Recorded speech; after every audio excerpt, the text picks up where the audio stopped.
Okey, untuk eksperimen prosedur A, air adalah bahan asas yang digunakan dan kita menggunakan dua bahan yang lain, iaitu natrium hidroksida dan juga amonium klorida.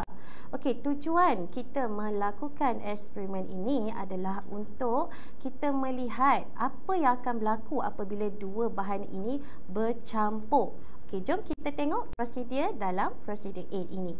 Yang pertama, kita perlu masukkan 50 ml air ke dalam cawan polistirena. Kemudian kita biarkan dia selama 2 minit. Okey, selepas awak biarkan selama 2 minit, awak perlu catat suhu awal air tersebut. Okey, kemudian awak masukkan pula 2 spatula natrium hidroksida dan kacau menggunakan spatula. Kemudian awak catat suhu akhir dan ulang langkah 1 hingga 6 menggunakan bahan yang kedua pula, iaitu amonium klorida.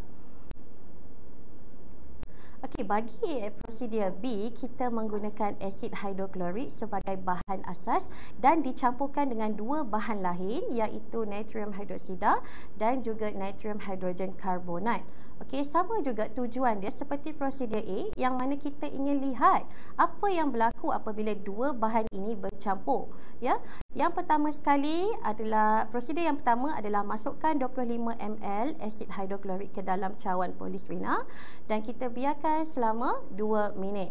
Kemudian kita catat suhu awal asid tersebut dan selepas itu kita masukkan pula 25 ml natrium hidroksida dan kacau menggunakan spatula. Okey, kemudian kita boleh mencatat suhu akhir dan ulang langkah 1 hingga 6 dengan menggantikan natrium hidrogen karbonat. So, selepas kita membuat uji kaji tersebut, okey, kita perlu membuat pemerhatian ya ke atas uji kaji tersebut, yang mana kita kena lihat kepada suhu selepas tindak balas. Okey, kalau anda tengok suhu selepas tindak balas yang menunjukkan peningkatan ya, seperti natrium hidroksida dan air dan juga asid hidroklorik dan juga natrium hidroksida.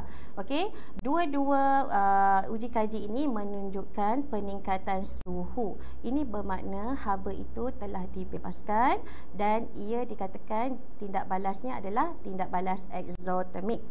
Okey, kalau suhu itu menunjukkan penurunan seperti amonium klorida dan juga air dan asid hidroklorik dan natrium hidrogen karbonat, ia adalah tindak balas endotermik. So, kesimpulan dia, tindak balas eksotermik ialah tindak balas kimia yang membebaskan haba dan tindak balas endotermik pula ialah tindak balas kimia yang menyerap haba. Sekian saja daripada saya untuk video yang ketiga. Sekian, terima kasih.